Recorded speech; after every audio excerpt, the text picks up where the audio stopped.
40 वर्षीय मोहिनी खरे का मन आज सुबह से ही अशांत था। सामान्यतः रविवार को वह आराम से बिताती थी, किंतु आज वह अत्यधिक व्यग्र हो रही थी।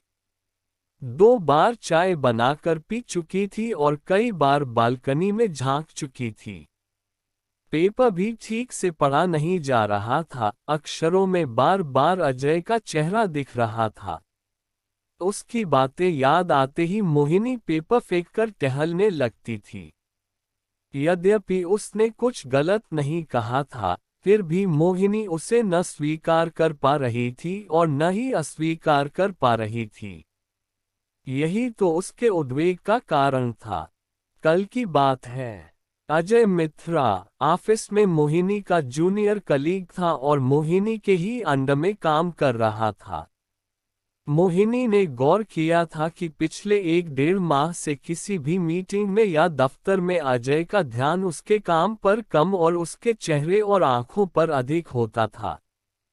कल शनिवार को जब अजय किसी प्रोजेक्ट को डिस्कस करने के लिए आया तो बजाय प्रोजेक्ट पर ध्यान देने के वह मोहिनी की आंखों में खो गया।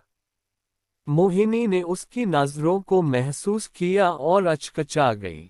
उसने अपनी सीट से उठकर अजय की कुर्सी तक जाकर उसके कंधे पर हाथ रखा तो अजय हड़बड़ाकर उठा और बोला, जी मैम, हम कहाँ पर थे?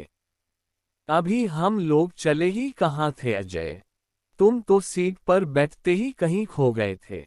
मोहिनी ने गंभीरता से कहा। जी मैम, मैं समझा नहीं, अजय ने चौंकते हुए कहा। पिछले 1.5 माह से मैं तुम्हें देख रही हूँ, मोहिनी ने घूमकर अपनी सीट पर बैठते हुए कहा। मैम, आप अधिकारी हैं और अधीनस्थ को देखना आपका अधिकार और ड्यूटी भी है, अजय ने मुस्कुराते हुए जवाब दिया। मैंने देखा है कि तुम काम में मन नहीं लगा रहे हो, मोहिनी ने झिझकते हुए कहा। मैम, पिछले माह का बेस्ट एम्प्लॉय मुझे ही आपने चुना था, याद है ना? अजय हंसते हुए बोला। हाँ, सही है, लेकिन मैंने देखा है कि मीटिंग्स में या यहाँ मेरे दफ्तर में भी तुम्हारा ध्यान मुझ पर ही रहता है, मोहिनी ने कठिनाई से कहा। आप मेरी इमीडिएट बॉस हैं। अगर मैं आप पर ध्यान नहीं दूंगा तो प्रोजेक्ट कैसे समझूंगा और कैसे पूरा करूंगा? यह मेरी ड्यूटी है मैम, अजय ने हाजिर जवाबी दिखाए। अजय, मेरा मतलब है कि मुझे लगता है कि तुम मुझ पर आसक्त हो रहे हो। जैसे अभी तुम प्रोजेक्ट पर बात करने के बजाय मुझे ही देख रहे थे, मोहिनी ने बड़ी कठिनाई से कहा और पानी का गिलास उठाकर पी गई। मैम, सर्विस मैन्युअल में ऐसा कुछ गलत नहीं लिखा गया है। न मैं आपसे बदतमीजी से बात करता हूँ, न उलझता हूँ, न अधिक छुट्टियां मांगता हूँ, न ही आपको घूरता हूँ और न ही कोई गलत संकेत करता हूँ। फिर इसमें दोष क्या है?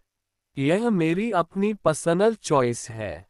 मैं आपको विवश तो नहीं कर रहा कि आप भी मुझे चाहें। यह संभव भी नहीं है कि एक सीनियर अधिकारी उम्र में 10 वर्ष छोटे अपने कनिष्ठ कर्मचारी से प्रेम करे। अरे, उसकी डिग्निटी का सवाल है।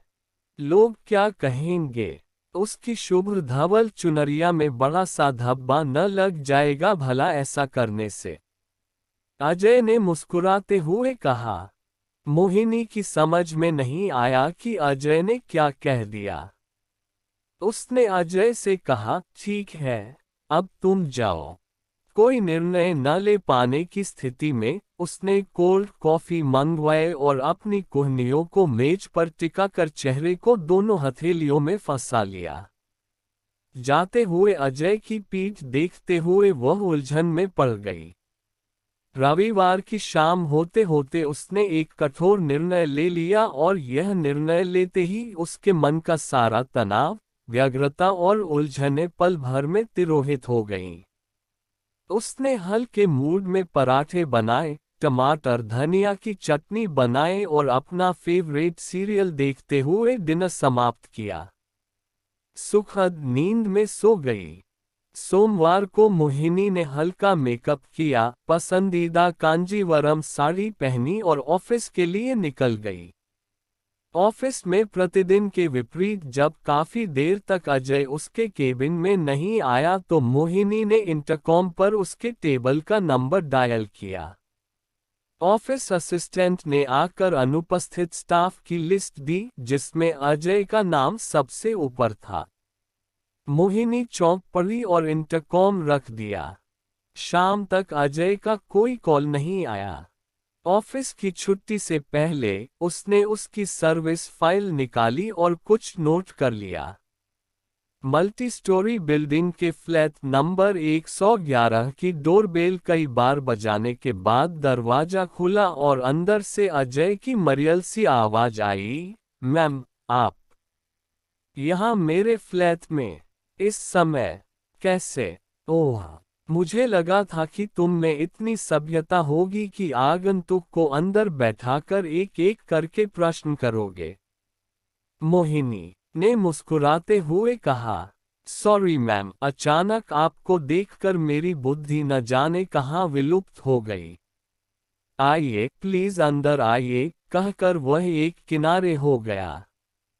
फ्लैट के अंदर प्रवेश करते हुए मोहिनी ने चारों तरफ देखा। जब तक उसने दृष्टि वापस अजय पर लाई, तब तक अजय ने एक कुर्सी को साफ करके कहा, प्लीज बैठ जाए मैम। अरे जब आ ही गई हूं तो बैठूंगी और चाय भी पीऊंगी, मोहिनी ने कुर्सी पर बैठते हुए कहा। श्योर श्योर मैम, कहकर अजय किचन में घुस गया। कुछ ही पलों में किचन में कुछ गिरने की आवाज आई तो मोहिनी दौड़कर वहां गई और वहां का दृश्य देखकर उसका हृदय धक से रह गया। चूल्हे पर चाय उबल रही थी किंतु अजय फर्श पर निश्चेष्ट पड़ा हुआ था। उसके मुंह से रक्त की पतली सी धार बह रही थी। मोहिनी ने उसे स्पर्श किया तो उसका बदन तपता हुआ पाया। घबराकर मोहिनी ने गैस बंद की और अजय को कंधे के सहारे पलंग तक लाई, पानी की छींटें मारकर उसे सचेत करने का प्रयत्न किया। चेतना वापस आने पर मोहिनी ने पूछा, तुम्हें क्या परेशानी है और तुम यहाँ किस डॉक्टर से इलाज करा रहे हो? डॉक्टर शांतनु बैनर्जी, अजय ने कहा। पर वे तो लिवर और किडनी के डॉक्टर हैं, मोहिनी ने चौंकते हुए कहा। जी हाँ, कहकर अजय फिर से अचेत हो गया। मोहिनी ने एम्बुलेंस कॉल की और अजय को डॉक्टर बैनर्जी की क्लिनिक में ले गई। ट्रीटमेंट आरंभ करने के बाद डॉक्टर बैनर्जी ने मोहिनी से पूछा, आप कौन हैं अजय की? जी अजय मेरा कलीग है, मोहिनी ने जवाब दिया। क्योंकि कोई और पारिवारिक सदस्य समीप नहीं है, अतः मुझे अब आपको कुछ बताना है अजय के विषय में, डॉक्टर बैनर्जी ने गंभीर स्वर में कहा। जी अवश्य, आप स्पष्ट शब्दों में कहिए, मोहिनी ने घबराहट भरे स्वर में कहा। अजय ने मुझे बताया है कि बचपन में उसके माता पिता में अलगाव हुआ तो उसकी माँ उसे लेकर अलग हो गई। बाद में मां ने दूसरी शादी की और सौतेले बाप ने 8 वर्ष की उम्र में उसे घर से निकाल दिया। तब से वह इधर उधर काम करता रहा और पढ़ता रहा। क्योंकि वह पढ़ने में कुशाग्र था, इसलिए यूनिफॉर्म और बुक्स मिल जाती थी और फीस माफ हो जाती थी। फिर उसकी नौकरी यहां लग गई। अब सुनिए महोदया, 1.5 माह पहले की जांच में पता चला कि अजय को लिवर सिरोसिस नामक गंभीर बीमारी है। प्राइमरी स्टेज में है, लेकिन इलाज के अभाव में यह बढ़ रहा है। हैदराबाद और मुंबई में इसका इलाज संभव है। 2 से 2.5 महीने के सफल इलाज के बाद अजय एकदम फिट हो जाएगा। 4 माह बाद जब अजय एकदम स्वस्थ हो गया तो एक दिन अस्पताल के बगीचे में बनी बेंच पर मोहिनी का हाथ अपने हाथों में लेकर बोला, मैम, आपने मुझ पर लाखों रुपए खर्च कर दिए।